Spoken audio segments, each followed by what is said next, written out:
All right, so this is a great question from Christopher on my video where I talk about the power law. And the power law basically talks about how Bitcoin's growth in the first 15 years of its existence has a set of trends, has a rate in which the price had grown. And if you take a look at that, it's basically growing at the rate of 64x every 15 years. So if you extrapolate that out an additional 15 and even 30 years into our retirement ages, you're dealing with some massive Bitcoin valuation numbers.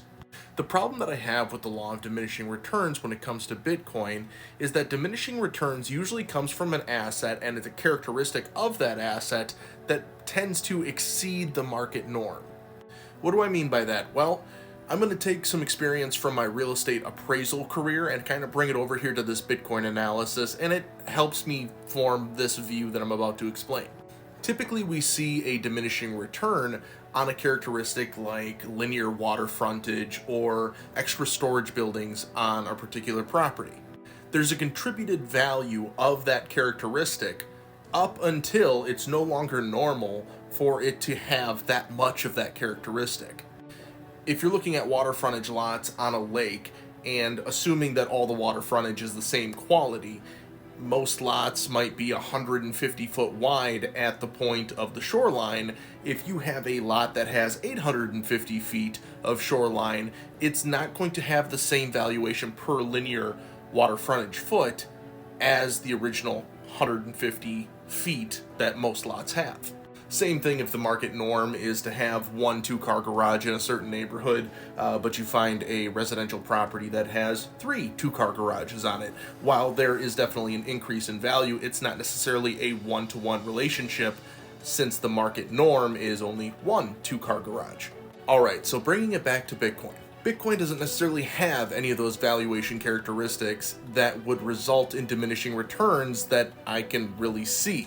In fact, since it's absolutely hard capped at 21 million and there really is no excess of anything when you're talking about the actual asset itself, its price growth is more closely tied to that of Metcalfe's law, which talks about the value of a network as more connections within that network get put to use. And I've talked about that in other videos where we talk about the person that developed the first telephone.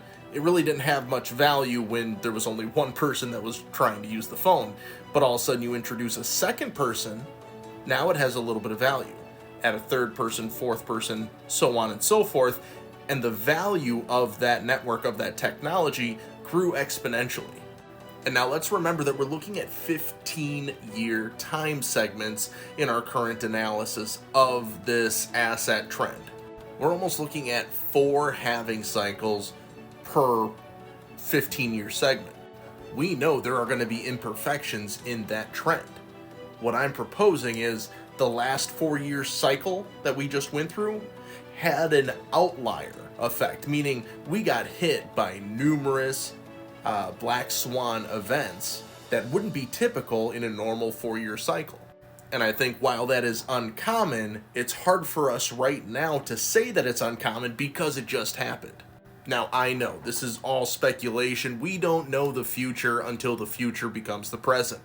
But our job in the present as investors is to be able to peer into the future as best we can using the information that lies in our past. So anyways, Christopher, that's just one way of thinking about this. None of us know what's right or what's wrong. This is just my speculation, my opinion as to where Bitcoin is going in the long term. But as always, I appreciate the conversation. If you appreciate these videos, make sure you hit that follow, hit that like, leave me a comment down below. Heck, even share the video. That would be awesome. And I'll see you in the very next video.